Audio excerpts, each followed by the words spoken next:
About the time this video was released, the brand new Ferrari 296 GTB came out, and the 296 GTB has around 800 horsepower. But what if I told you, back in the 1990s, there's a supercar with crazy looks, the insane performance, lap times that still beat modern supercars? Well, that car is the subject of today's video, and today's video is about the Ferrari F50 GT. We're going to talk about the stats of it, we're going to talk about what happened to them, we're going to talk about a lot of interesting stuff, because there's a lot of interesting story about this car, and I'm quite interested. I've learned a lot researching for this video, so let's get into it right now. Alright, the F50 GT, the stats, a lot of the stats I found from Ferrari's website. Some of the stuff is from other articles, and also thanks to GT1 History on Instagram. I'll leave a link to his Instagram description, or his Instagram page in the description below. And he posts all kinds of cool stuff on GT1 cars. He was able to give me some pretty interesting information for the video. So if you've heard of a normal Ferrari F50, which is quite the cool supercar, it had the Formula 1 V12, it had about 520 horsepower, it had a gated manual, it was a target top. It was kind of everything you wanted in the Ferrari. It looked pretty good. Some people say it looks kind of wonky, but I always thought the F50 was a very good looking car. F50 GT was the race car version, and just like they had the F40 and they had the extremely, insanely awesome, cool F40 LM, even the normal F40 is cool. I like the LM better, but the F50 GT was meant to be the race car version of the Ferrari F40 LM, because the Ferrari F40 LM was pretty successful. Now, the F50 GT in the end was cancelled for various reasons. I'm talking about the performance of it right now. It made 750 horsepower instead of normal 520 horsepower, so it was like 200 horsepower more. 230 technically, and it revved to 10,500 RPM, so it was like Formula 1 like rev levels in the race car, and of course normal road run revved to around 9,000, so you definitely had a much more powerful and a much better sounding car with the F50 GT. It also had a sequential gearbox for instead of a gated manual, which may be less fun, but on a race car you're trying to go faster, so sequential makes sense. Had carbon brakes, like I assume like an early carbon ceramic brake, and if you hear some of these lap times that I'm going to talk about later, it was quite an impressive car, so I imagine the brakes were really good. With performance numbers, 0 to 60 was 2.9 seconds, which is according to Ferrari's official website, so I can definitely confirm that. It may have even been faster, because generally manufacturers understate their claims of performance, at least some do, I don't know about Ferrari, but and according to Wikipedia, 0 to 100 miles an hour was 6.7 seconds, so that's the stats from this car are pretty impressive. I mean, there's a lot of, it can keep up with a lot of modern Ferraris today. Acceleration it can't really keep up with cars like SF90, but when you start talking about track times, it's where it gets really impressive. The top speed of the Ferrari F50 GT was 223 miles an hour, which is extremely impressive. That's faster than the Jaguar XJ220 and the Bugatti EB110, and around the speed, I think faster than the Pagani Zonda, and not quite as fast as the McLaren F1, but then again, it did have a big wing stuck on the back, so if you took the wing off, you might be able to go faster, who knows, but it was pretty close to the F1 actually in the top speed. Now, the F50 GT, part of the reason why it was so fast is because of how light it was. It weighed only 1,895 pounds, which is incredibly lightweight. I mean, like the general average supercar, like a Lamborghini Huracan, weighs probably 3,100, 3,200 pounds. So this weighs like 1,000 pounds less than a Huracan. So you take a Huracan off essentially, and you take 1,000 pounds of weight off, and then you give it like, I don't know, probably 1,000 pounds of downforce, and then you turn to this monster, absolute monster that the F50 GT was. And the F50 GT lapped the Fiorano track in less than 1 minute 11 seconds, or 1 minute 11.9 technically.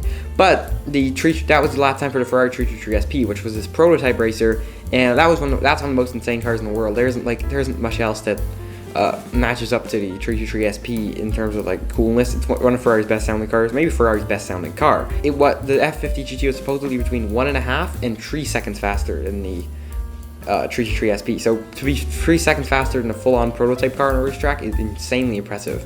And for some context, the F50 was around with the F50's lap time, which you could probably say was around 109, was 30 seconds faster than Testarossa, 24 seconds faster than 288 GTO, 18 seconds faster than the F40, 10 seconds faster than the LaFerrari SF90, and 3 seconds faster than the FX6K. Now this isn't exact, but these are like pretty close. So you can imagine that like it's a really fast car. I mean, it was a lot faster than normal F52, and the 323 SP, according to Ferrari's website, actually had less performance than the F50 GT did.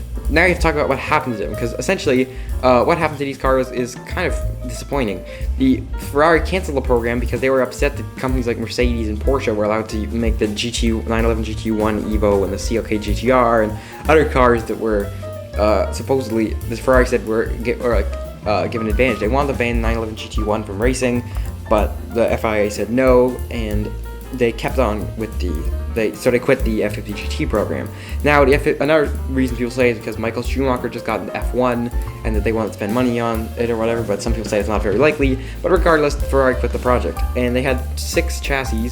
3 of them were destroyed, and 3 of them were sold to collectors, and for an undisclosed amount of money. Ferrari never said how much they sold them for, and according to an article I was reading, they were sold to them as long as they promised never to race them, and they were VIP Ferrari customers, so no Ferrari customer would just buy an F50 GT. But supposedly, a first model was sold to Art Zafriopolo, a Californian collector, and he showed off his car at Rodeo Drive Concours d'Elegance. The car event still happens today, actually, just about a week before this video came out, and in 1997. So way back in 1997, there's no photos of it. I mean, at least from all the research I've done, there's no photos of this car at the Rodeo Drive Concours. And sure, there must be one, but it's probably someone not shared in the internet anywhere. So I'd love to see a photo of that, if that's actually, like, if there is photos of that, because in 1997 it would have been pretty surreal seeing that car. The second model found its way to Japan with a collector named Yokoshuni Okamoto, and I'm probably pronouncing that wrong. And the third model also ended up in America, owned by a guy named Jim Spiro maybe. But this example got sold to an Australian collector for $1.43 million in 2000, so 21 years ago. If one came up for sale today, people say they could sell for $10 million plus, so they're very expensive cars.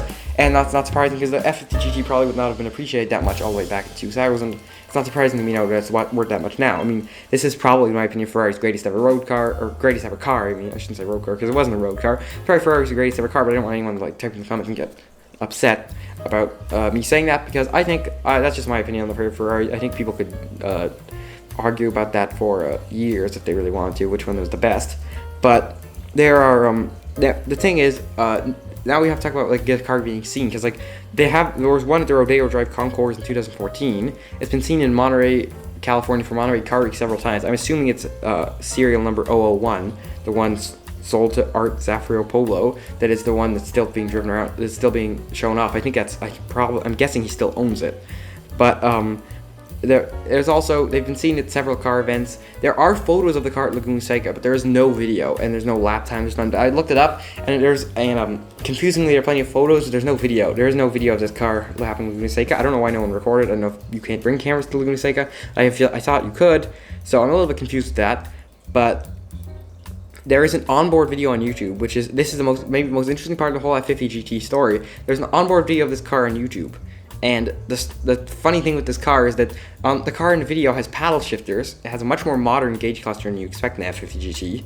The one in the thumbnail has bronze wheels, so if you add paddle shifters, different colored wheels, it's a little bit confusing. And my possible theory for this is that one was converted to GT1 spec, or F50 GT spec, normal F50, or this has been the other one, but it's been modified. I don't know what it would be doing at Yas Marina Circuit in Dubai, because if one's in California, one's in Australia, and one is in Japan, it wouldn't make sense that one showed up in Dubai, but I would not be surprised if one of those cars was sold to someone in Dubai, and now the car is in Dubai. It would not be surprising to me. Also, the guy who posted the onboard video seems to only post like gaming stuff, and one video of him driving a 911 GT2 Evo. This is very confusing, but if you watch the video, that car has the most ear-splittingly awesome noise. It's has to be one of the best sounding cars. It's not the best sounding car in the world, and the F50 GT because of that has kind of some mystery around it, even though it's actually kind of well known for as rare as it was, and it's not really a forgotten supercar. But there's a lot of interesting things about that, which I hope I told you in this video. I hope you just found out about for the first time.